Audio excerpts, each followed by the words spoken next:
What's up, beautiful people? Welcome back to the Made to Excel Fitness Podcast, a fitness podcast for you, by you. I'm your host, as always, Mark Torres, and in today's episode 10, this is the first ever installment in the Mythbusting series, where I take popular ideas and facts from around the fitness industry, around the internet, and see if they have some merit or it is a myth that needs to be busted. And in today's first installment of the Mythbusting series, we're going to talk about metabolism, and if that's the reason why you're not losing weight.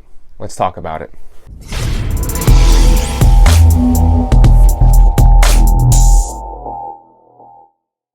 What's up, everybody? Welcome to the show. It is Monday, May 11th, and like I said in the intro, this is the first ever myth-busting episode where I take a bunch of different ideas from around the interwebs and I test them out to see if they're true or not. And I don't know if this is going to be something that I do like a bunch of consecutive episodes on or something that I do sporadically. I'm not quite sure yet. This is a very fluid situation, but at the end of the day, this is still Myth-Busting episode number 1. It's really episode 10 of the podcast, but you get the gist of it. So I'm going to try to take some different ideas from around the interwebs, but try to, stay away from some of the more popularized ones that have been debunked time and time again, since there is a lot of myth-busting fitness content out there. Try to find some ones that you've probably heard of, but that hasn't been a concisive answer on. So I'm going to try to go through some of those over the next few episodes, or whatever the case may be, however this ends up panning out. But like I said in the intro, this one is all about metabolism. If metabolism is the reason why you're not losing weight or you're having trouble making fitness progress, and as always, there will be an accompanying article to this podcast on Wednesday on mtfit.com. So if you really like today's episode, you found it very interesting, you can always head over to that website on Wednesday and read the article that comes out with it for more information. But without further ado, let's hop right into it. So according to Mayo Clinic, metabolism is the process by which your body converts what you eat and drink into energy. During this complex biomechanical process, calories in food and beverages are combined with oxygen to release the energy your body needs to function. So your metabolism is pretty much referring to your basal metabolic rate, your BMR for short. And your basal metabolic rate is just the minimum amount of calories that your body needs to burn, that your body is burning in order to keep your bodily functions working, right? So something like you wake up, you make yourself some breakfast, you sit down, watch TV, do some chores around the house, make a dinner, and then sit down and watch some more TV, very basic functions, not including exercise. That is your BMR, the amount of calories that your body expends in order for your body to function correctly, right? And that is the classically defined, that's a classic definition of metabolism, right, is your BMR. But I think when people talk about the word metabolism, it's kind of this catch-all phrase and this catch-all term that people use for total daily energy expenditure, right, which is how many calories your body is burning in a given day. And your BMR is not the only factor that goes into that. There's actually 4 different factors. So basal metabolic rate is one of those factors. And then you've got your thermic effect of food.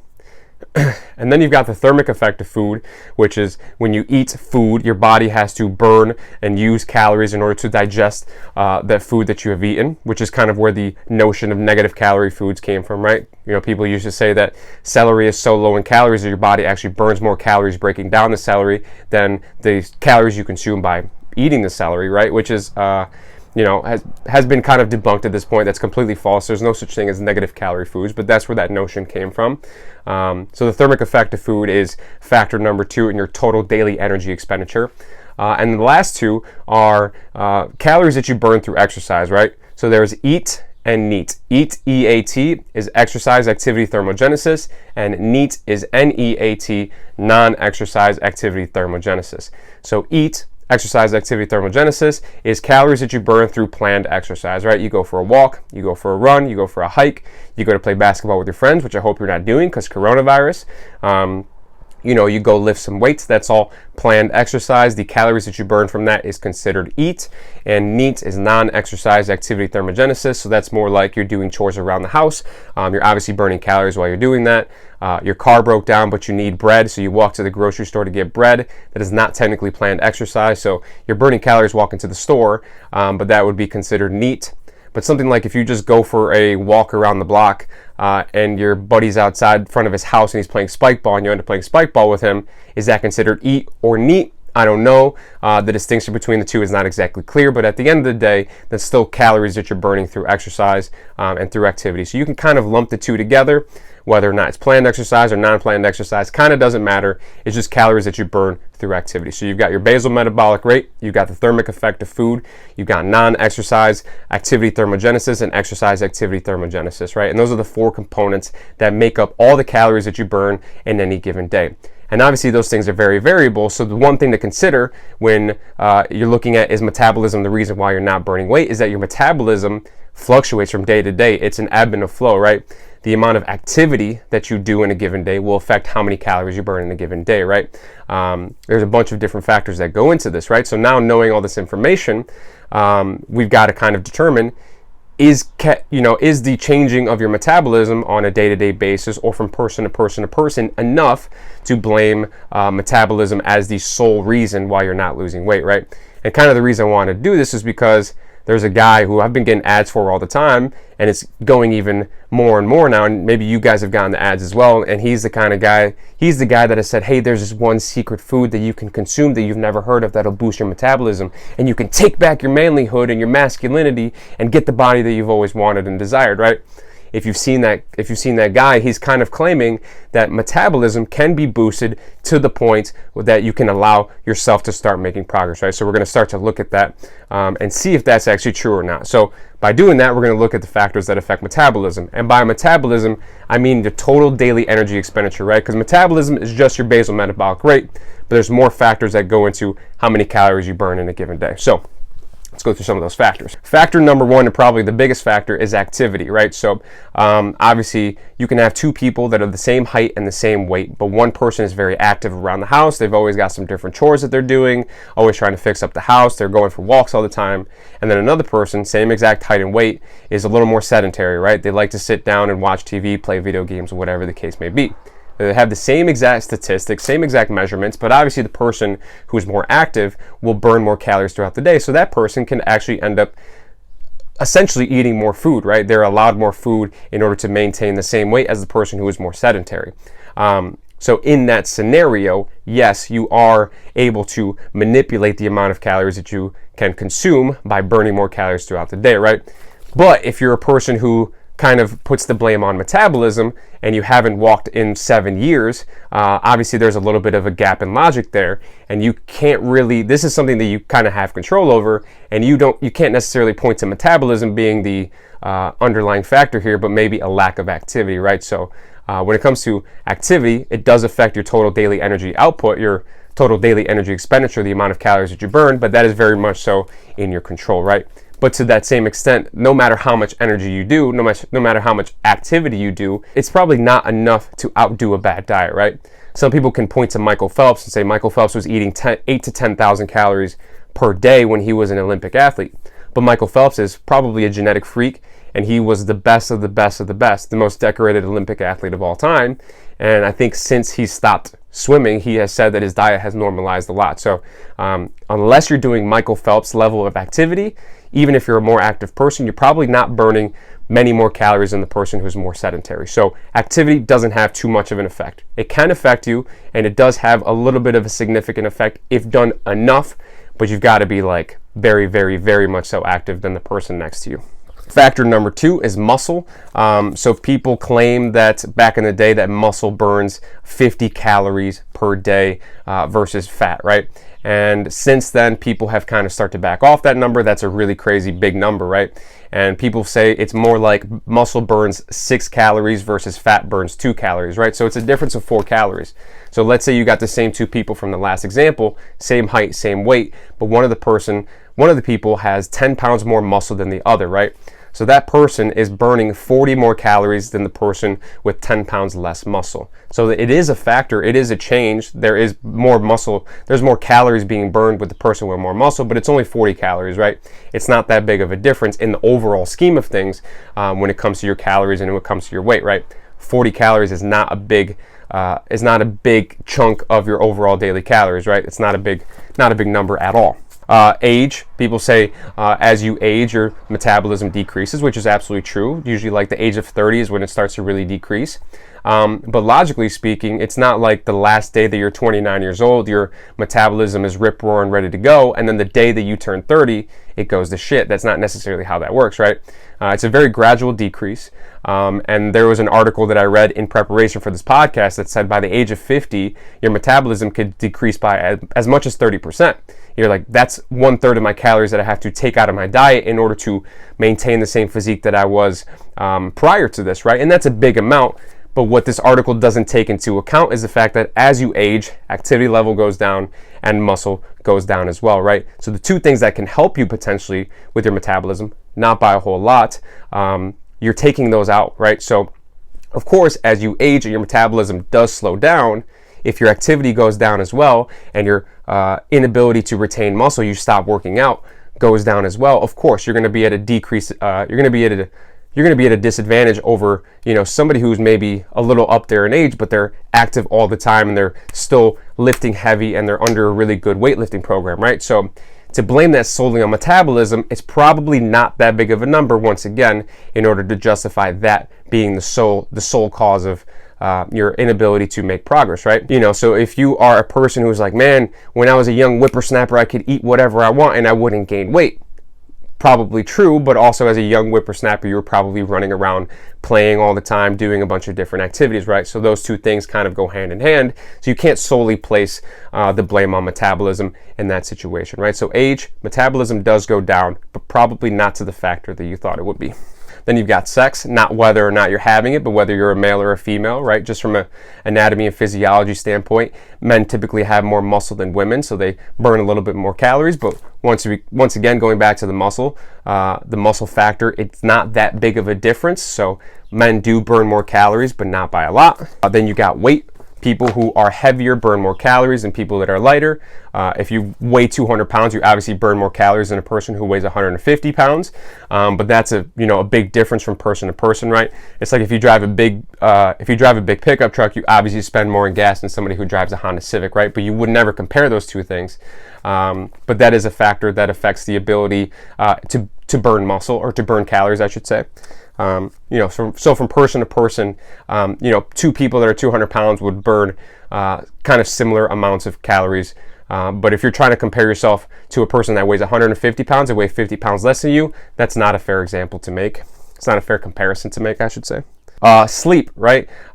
So people should get 6, 7, at least 8 hours of sleep a night. And some studies suggest that if you're not getting that sleep a night, that you could possibly decrease your metabolism by 2.6%. You're like, man, 2.6%, I'm losing out on a lot of calories. But if you burn 2,000 calories a day, 2.6% of that is 52 calories. That's like a handful of M&M. So once again, it does have an effect, but it's not so profound of an effect that it's going to affect you in a big, meaningful way. So sleep, I'm not saying don't sleep. I'm not saying, sacrifice your sleep. Sleep is super important. But if you're saying, hey, man, that's the reason I'm not losing weight, I'm not sleeping enough, so my metabolism is down, it's only 52 calories on average, right? So not a big amount. And last but not least, nutrition. When it comes back to thermic effect of food, it takes 4 times more calories to break down protein than it does to break down fats and carbs, right? So some people could say, oh my God, 4 times more calories. That's the reason why I'm not eating high enough protein. So my metabolism is shot because I'm eating 1/4 less, spending 1/4 less calories to burn fat and carbs when I should really be eating protein. Yes, that's true technically. But when it comes to that, the thermic effect of food is so small, it's only 10%, that eating a high protein diet could potentially lead you to burn more calories throughout the day. But once again, that's such a small part of the total daily calories that you expend that it's not going to make a big difference in the long run. And I think what kind of goes through this, and in wrapping this part of it up, I say overall, looking at each factor specifically, they do have an effect, right? You can speed up or slow down your metabolism, but the overall total that changes is not big enough to have a huge, profound effect on your weight in terms of weight gain or weight loss. So we can pretty much say that this myth has been busted. The overall effect, you're like putting so much effort and emphasis on metabolism when it only ends up being maybe 40, 50, at most, let's say your metabolism, you're losing out on 100 calories a day. That's still not a big number, at least enough to justify putting all the blame on metabolism. And I think a lot of this, and why it's so popular, it's a very easy marketing tool to use, right? The person that I was talking about that said, hey, there's that one secret food, he's able to capitalize on that. And he's able to make claims like, muscle burns 6 calories, fat burns 2 calories, muscle burns 3 times more calories than fat does. True, technically, but that 3 times is only 4 calories, right? So they can technically make that statement and mislead you a little bit in order to sell products that help you build muscle that'll eventually help you burn calories throughout the long run. They're technically not lying, but they're being a little misleading in that statement, right? So it's kind of shady business practice, things of that nature. And regardless of what you think of my content, regardless of what you think of me, whether or not any of this content is worthwhile, whether or not any of this content is worth your time, if there's one thing that you take away from me ever at any point in any of my content, is that there's no quick fixes. So that guy that says there's one superfood that you never heard of that'll boost your metabolism, he's full of shit. So if there's one thing that you take away, it is that. And kind of the only thing, and I would like to reiterate the fact that the list of things that affect metabolism is much, much, much longer than that, right? But it's very easy to fall into these various rabbit holes and get lost in it for hours and hours and hours. And this podcast could go on for days and days and days just on metabolism, right? And I don't want to put you guys through that. And I definitely don't want to record that episode. I can barely talk for 20 minutes without losing my train of thought. So, it does go deeper and deeper and deeper into this. Hormone imbalances. If you have a hormone imbalance that's known, it could affect your metabolism, but by how much? Probably not too much. If you're a person who is a crash dieter, it is possible that you could experience something called metabolic damage. If you're a person who's very vastly under consuming calories, let's say your basal metabolic rate is like 2,200 calories, right? Your body needs 2,200 calories in order to maintain its daily function, but you're only eating 1,000 calories because you think that's what you need to lose weight, right?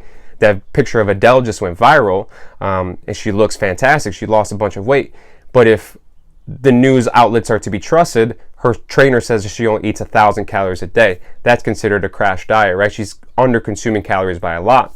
She could potentially put herself in a situation where if she does that for a long enough time, it could damage her metabolism, right? And she could do damage to the metabolism to the point where it does have a profound effect, but unless you're a person who has crash dieted a lot, you're probably not in that camp, right? So metabolic damage is a completely separate topic.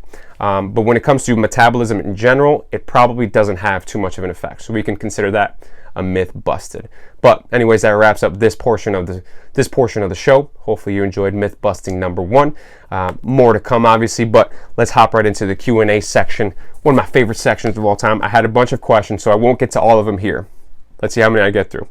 I'm already at almost 20 minutes. So, hey MT Fit, are you finding it difficult to work out consistently? Consistently, no. I think from Monday to Friday, I work out pretty much every day, right? So I'm working out 5-ish days a week. Saturday and Sunday is hit and miss. I may or may not work out. So I'm really working out 5 days a week. When pre-quarantine, I was really only working out 4 days a week. So I'm working out more now so than ever. But I do find that the quality of my workouts has gone down significantly, right? And I think a big part of that is just the atmosphere that you get from a gym is completely conducive to fitness. When you're in a gym, you're in a fitness atmosphere, and that's it. When you're at home working out, there's a lot of distractions nearby, and I talk about that in episode 6 and the article that accompanies that. And I try to talk about Gym 2.0 and setting up a space in your house where you can take that as your gym. There's no outside distractions. Welcome. That is your spot to do work, right? And sometimes it's easier said than done. It depends on if I wake up early enough and I don't have a lot to do for that day. It's a lot easier for me to get in and get a good workout and to be focused throughout the entirety of it, versus if I wake up late, I feel like I got a lot of stuff to do. I got to record the podcast. I got to write the article, right? And all that stuff's on my mind. It kind of takes away from the workout a little bit. So like yesterday, I was doing a back day. I was like, all right, in between sets of rows, I'm going to do a little bit of research for today's podcast. But what happens is my rest period is supposed to be 45 to 60 seconds. All of a sudden I'm reading something. I've just rested for 5 seconds because I'm reading something and I'm taking notes and I'm getting ready for recording of the podcast because that's what's on my mind. All of a sudden I just ruined the flow of my exercise. And it kind of goes downhill from there, right? So Consistency is still there. Consistency is more now more so than ever, but the quality has gone down a lot, and it ebbs and flows, and that's just the nature of the beast that we're dealing with it. Try to deal with it as best as possible. If you're having a lot of trouble, go back and listen to episode 6, go back and read that article, and hopefully that kind of gives you a better idea. Hopefully that helps you out in the long term. So yeah, consistency is good, quality not so good. All right, it's a long question. What's the deal with people getting nauseous when exercising intensely? Some people, myself included, seem to get nauseous to the point of actually vomiting from cardio. And I've also trained with, I can't read my own hand. I've also trained with, man, what did I write here? I've also trained with someone who has the same effect from attempting a heavy lift. For example, I've had a training partner finish a heavy set of rack pulls and sprint to the bathroom to puke as soon as they set the weight down. And I can say from experience that the obvious full empty stomach variable does not necessarily change the effect. Is this a sign of other health problems that need addressing? First and foremost, I'm not a doctor, right? So if you're looking for a diagnosis, this is not the place. If you feel like you have any underlying health issues that coincide with anything that I say, do not listen to me. I cannot diagnose your problems. Definitely go to a doctor and get that checked out. But when it comes to this question, I think it's a twofold answer. One is cardio, one is weights. I think for the cardio aspect of it, it might be an issue of oxygen. Your liver, your heart, and your brain need a lot of oxygen to function properly, right? So when you're at rest, that's where a lot of your oxygen is. But once you start to work out, your muscles need oxygen as well. So if you're doing cardio and you're running on a treadmill, your body's going to start to shuttle oxygen to your legs, right? The muscles in your legs need oxygen in order to perform that exercise. So if you're running intensely enough, if it's a hard enough workout, you could possibly shuttle enough oxygen to your legs that you experience a lack of oxygen to the brain and you kind of feel a little bit lightheaded, right? But in terms of doing those heavy rack pulls, it might be more so like something like the Valsalva maneuver, right? And if you're not a weightlifter, if you're not a experienced power lifter, you probably don't know what that is. But the Valsalva maneuver is trying to expire air against the closed airway. So you're pretty much closing your mouth and holding your breath and kind of like trying to make a lot of pressure in your core. If you've ever seen any videos of me lifting or anybody lifting and they have like that constipation face, that's probably the Valsalva maneuver, right? You're kind of trying to blow out air against a closed mouth, against a closed airway. And kind of what you're doing is you're trying to make all this pressure in your core to protect like your back, to protect yourself from injury when you're doing a squat or a deadlift or a heavy lift of that sort, right? So it's a little bit of a give and take because you're trying to prevent yourself from injuring yourself, but there is a big drop in blood pressure that occurs when you're doing the Valsalva maneuver. So if you're doing really heavy lifts and you're holding that Valsalva for a long time, you could experience a quick drop in blood pressure. That could be the reason why you feel a little lightheaded, a little nauseous, and that could possibly be that as well. But that's for kind of really intense cardio, really intense lifting. If you're experiencing these things on low intensity workouts and you're not really working that hard, it's possible that it could be an underlying health issue. It could be dehydration. It could be a myriad of things. If it's something that you're concerned about, definitely go to a doctor and get it checked out. But hopefully that answers the question. I'll do one more. How much did you get made fun of for that hat? And if you don't follow me on Instagram, you have no idea what that means. But so when I asked for the questions for the podcast, the background of the Insta story was a picture of me deadlifting in a Freddy Krueger hat and a Freddy Krueger glove. And for those that don't know, MTE Fit was started off as an apparel company solely. It's still an apparel company partially, but one of the things that I love the most in life is Halloween. And so when I had the first iteration of Halloween edition shirts, it was fueled by pumpkin spice. And then the next year I wanted to up the ante a little bit. So I made a parody of Jason Voorhees and Camp Crystal Lake, and I called him Mason Voorhees. He was the head personal trainer at the Camp MTE Lake Fitness Center. So I bought a Jason mask and I had the design made, and that was the Halloween edition shirts for that year. And the design itself was just like a guy with a dumbbell. I have dumbbells at home, so I had the mask. It was very easy to replicate the design, do a bunch of different pictures and videos with that. It was very easy, right? But then the third year, so last year, I wanted to up the ante even more, And I made up the story that the Camp MTE Lake Fitness Center was such a success the first year that they had to hire a new personal trainer, and that new personal trainer's name was Shreddy Krueger. So the design that I got, obviously I wanted to showcase the fact that he has claws, like that glove with the blades on it and the claws. So I figured, him doing a deadlift with an underhand grip where you could see the claws was probably the best case scenario. But if I wanted to recreate that and make content with that, I don't have barbells at home. I don't have, weights at home, weight plates at home. So I had to go into the actual gym. If you've ever seen a video of me in a gym performing a lift, just know that I did it as stealthily as possible.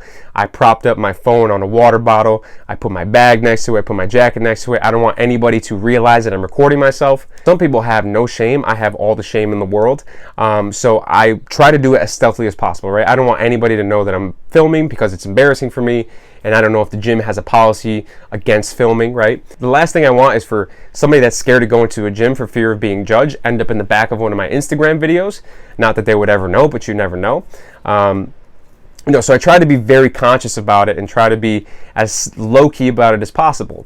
But when I wanted to do the Shreddy picture, or the Shreddy video, I should say, I was making sure I went to the gym on a day that there was going to be nobody there. It was super early, so try to get there where I was in the basement by myself, the basement of the gym by myself with nobody else around, because I wore my striped shirt that day, so I had to get it done on that day. I couldn't push it off to another day. So when I got down there was one other person down there, and in the video, I don't know if you can see it, I don't know if you can tell, there's a row of machines down the middle of the basement that kind of separates the two sides. So I had a little bit of a barrier. So I wasn't so much worried about him seeing me set up the camera because I had a little bit of cover. But by the time he was doing chest press, so I was trying to time it so that by the time he started his chest press, I had to put the hat on, put the glove on, do the deadlift. It was 315 pounds because that's what the design was. 315-pound deadlift, drop it, take the glove off, take the hat off, and do that by the time he finished his set.